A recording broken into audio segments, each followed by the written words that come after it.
अस्सलामुअलैकुम जी, कैसे हैं आप लोग। तो आप देख रहे हैं हमारा YouTube channel cooking with Meera style. तो आज मैं लेकर आई हूँ आप लोगों के लिए बहुत ही मज़ेदार सी शामी कबाब की रेसिपी, जो आप एक दिन बना के पूरे महीने इस्तेमाल कर सकते हैं। बहुत ही मज़ेदार से बनते हैं। सिंपल और इजी सी रेसिपी है, बहुत ज़्यादा मज़ेदार सी बनेगी। तो वीडियो पसंद आए तो वीडियो को लाइक और चैनल को सब्सक्राइब भी लाजमी करके चाहिएगा और बना के ज़रूर ट्राई कीजिएगा, फीडबैक लाजमी दीजिएगा। तो चलिए रेसिपी स्टार्ट कर लेते हैं। सबसे पहले मैंने ले लिया है बीफ का गोश्त, बड़ी बड़ी सी बोटियाँ ले ली हैं। बिल्कुल साफ़ सुथरा सा मीट ले लिया है विदाउट हड्डी। हड्डी वाला मीट नहीं लेना है, वरना फिर वो कबाब में जो है वो हड्डी का चूरा आ जाता है। तो इसको अच्छे से वॉश कर लीजिएगा। आज हम गोश्त से कबाब बनाएंगे, क्योंकि गोश्त से जो है वो रेशेदार कबाब बन के रेडी होते हैं। तो चलिए अब रेसिपी बनाना स्टार्ट कर लेते हैं। मैंने कुकर ले लिया है। कुकर में हमने डाल दिया है आधा किलो गोश्त। 1 से 1.5 खाने का चमचा डाल देंगे लहसुन अदरक का पेस्ट। साथ ही हम डाल देंगे साबुत धनिया 1 खाने का चम्मच, और साथ ही हम डाल देंगे ज़ीरा 1 टीस्पून के बराबर। 1 चाय का चम्मच मतलब 8 से 10 हमने डाल दिए हैं इसमें गोल लाल मिर्च, और साथ ही हम ऐड कर देंगे काली मिर्च 1 टीस्पून के बराबर। और इसके साथ ही 4 हरी इलायची ऐड कर देंगे, और 2 डाल देंगे तेज़ पत्ते के लीफ। उसके साथ ही 1 ले लेंगे दालचीनी का पीस 2 से 3 इंच के बराबर। 1 डाल देंगे काली इलायची, और साथ ही हम डाल देंगे 3 अदद लौंगे, और साथ ही हम ऐड कर देंगे 1 चाय का चम्मच नमक, और आधा चाय का चम्मच ले लेंगे लाल मिर्च का पाउडर, और 1/4 टीस्पून ले लेंगे हल्दी पाउडर, ताकि कलर हमारा कबाबों में अच्छा आए। साथ ही हम पानी का यूज़ करेंगे, जिसमें हमने 1 लीटर के करीब पानी डाल देंगे, या 3 से 4 गिलास के बराबर आप पानी डाल दीजिएगा। इसमें जो है वो हमारा गोश्त पिघल जाएगा और थोड़ा पानी रह जाएगा। अभी हम दाल साथ में नहीं ऐड कर रहे, क्योंकि हमें अभी गोश्त गलाना है। हम गोश्त के कबाब बना रहे हैं, तो गोश्त जो है वो थोड़ा टाइम लेता है गलने में, और दाल जो है हमारी जल्दी गल जाती है। अच्छे से मिक्सिंग करेंगे और कवर लगा के इसको रख देंगे चूल्हे पे, और इसके ऊपर लगा लेंगे वेट, और इसको तकरीबन 20 से 25 मिनट के लिए हम गोश्त को गला लेंगे सीटी आने के बाद। तो ये देखिए जी, 20 से 25 मिनट जो है वो गुज़र चुके थे, और माशाल्लाह से इसका लुक देखिए। मैं आप लोगों को गोश्त भी चेक करा देती हूँ। 25 मिनट में बहुत अच्छे से ये गोश्त जो है वो गल चुका है, बिल्कुल सॉफ्ट हो चुका है। तो ये देखिए, बस हाथ लगाने से ही ये टूट रहा है, इतना सॉफ्ट हो चुका है ये गोश्त। इतना ही आपने गोश्त रखना है। और देखिए पानी भी इसमें बाकी है, जिसमें हम गला लेंगे दाल को। मैंने ली है 250 ग्राम, मतलब 1 पाव के बराबर दाल ली है। ये रेशो बिल्कुल परफेक्ट है, आधा किलो गोश्त और 1 पाव दाल। अगर आप 1 किलो गोश्त लेंगे तो आधा किलो दाल लीजिएगा। बिल्कुल परफेक्ट आपके शामी कबाब बन के रेडी होंगे। अच्छे से मिक्सिंग कर दीजिए, और दोबारा से इसको कुकर को जो है वो बंद करके, और तकरीबन 15 मिनट के लिए दाल हमने ऐड की है चने की, उसको हम गला लेंगे। तो ये देखिए जी, 15 मिनट गुजर चुके थे, और मैं इसका लुक आपको चेक कराती हूँ। बहुत अच्छे से हमारी दोनों चीज़ें गल चुकी हैं। गोश्त मैंने आपको पहले ही चेक करा लिया था, बहुत अच्छे से गल चुका था। 15 मिनट मज़ीद ये दाल के साथ गल गया है। तो अब दाल का लुक देखिए आप। देखने में ये दाल बिल्कुल साबुत है, लेकिन ये देखिए इतनी अच्छे से गल चुकी है कि हाथ लगाने से ही बिल्कुल मैश हो रही है। इस तरीके से दाल गलेगी तो हमारे कबाब जो है बहुत अच्छे से बन के रेडी होंगे। दोनों चीज़ें बहुत अच्छे से गल चुकी हैं। अब इसमें से हम कुछ गरम मसाले निकाल लेंगे, जिसमें तेज़ पत्ते के लीफ हैं, दोनों ही निकाल लेंगे, क्योंकि इनका काम हो गया ख़त्म। इनका फ्लेवर अच्छे से हमारे गोश्त के अंदर आ चुका है। साथ ही जो बड़ी इलायची वो भी निकाल लेंगे, और दालचीनी का पीस भी निकाल लेंगे। बस यही चीज़ें निकालनी हैं। और ये देखिए जी, ये है दाल घोटनी। आप इससे मैश करके जो है रेशेदार कबाब बना सकते हैं, क्योंकि हमारा मिक्सचर जो है वो बहुत अच्छे से गल चुका है।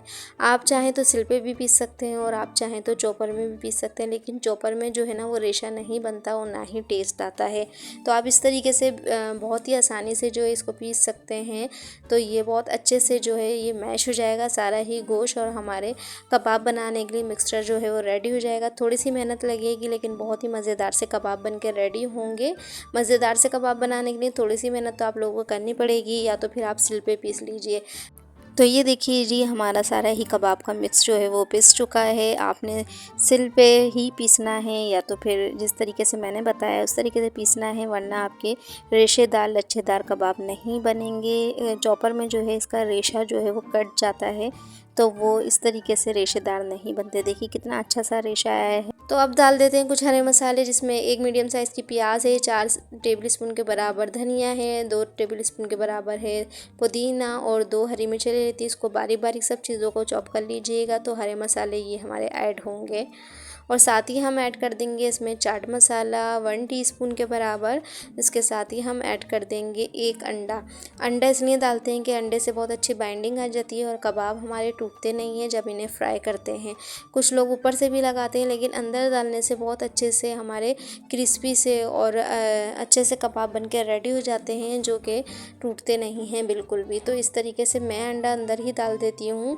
तो इस तरीके से डालने के बाद अब अच्छे से मिक्सिंग कीजिए सारे ही मिक्सचर की, ताकि हमारे सारे हरे मसाले जो हैं वो अच्छे से मिक्स हो जाएं। तो ये देखिए जी, बहुत अच्छे से हरे मसाले भी मिक्स हो गए। अब हमारा मिक्सचर जो है वो बिल्कुल रेडी है कबाब का शेप देने के लिए।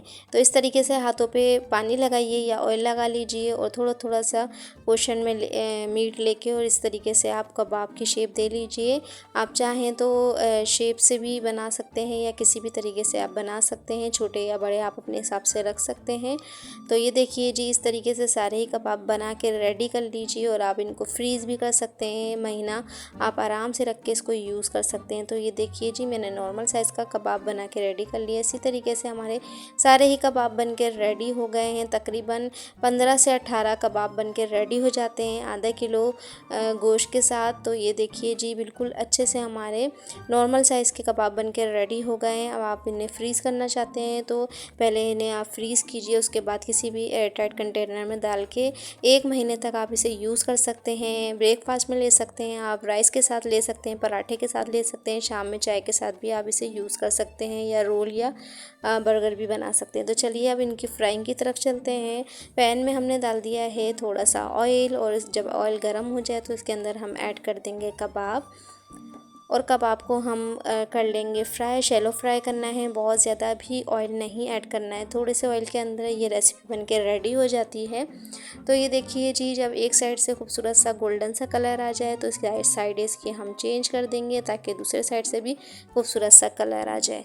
तो ये देखिए जी, बिल्कुल आसान सी रेसिपी दी है, बना के ज़रूर ट्राई कीजिएगा और बहुत ज़्यादा मज़ेदार सी। तो देखिए जी, खूबसूरत सा कलर आ चुका है। अब हम इसे निकाल लेंगे प्लेटर में और सर्व करेंगे हम सलाद और रायते के साथ, जिससे इसकी मज़ीद जो है वो टेस्ट बढ़ जाएगा।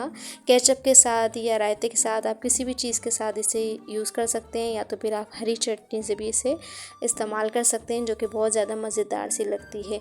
तो मज़ेदार से हमारे रेशेदार शामी कबाब बनकर रेडी हैं। ट्राई ज़रूर कीजिएगा। रेसिपी पसंद आए तो वीडियो को लाइक और चैनल को सब्सक्राइब लाजमी करके जाइएगा। बेल आइकन को भी प्रेस कर दिया करें, ताकि मेरी हर न्यू नोटिफिकेशन आपको फ़ौरन नहीं मिल सके। और देखिए, अब मैं चेक कराती हूँ आप लोग को तोड़ के इस तरीके से। बहुत ही रेशेदार, मज़ेदार और यमी से हमारे शामी कबाब बन के रेडी हैं। तो ये देखिए जी, इनका लुक कितना खूबसूरत सा आया है। टेस्ट में ये बहुत ज़्यादा मज़ेदार से थे। परफेक्ट रेसिपी है। बस नमक आप अपने हिसाब से सेट कर लीजिएगा जितना आप खाते हैं, बाकी चीज़ें परफेक्ट हैं। इसी रेसिपी को फॉलो करते हुए बनाइएगा तो आपके भी कबाब मज़ेदार से बनेंगे। वीडियो पसंद आई हो तो वीडियो को लाइक और चैनल को सब्सक्राइब भी लाजमी कीजिएगा। Thank you for watching my video के जी। अल्लाह हाफिज़।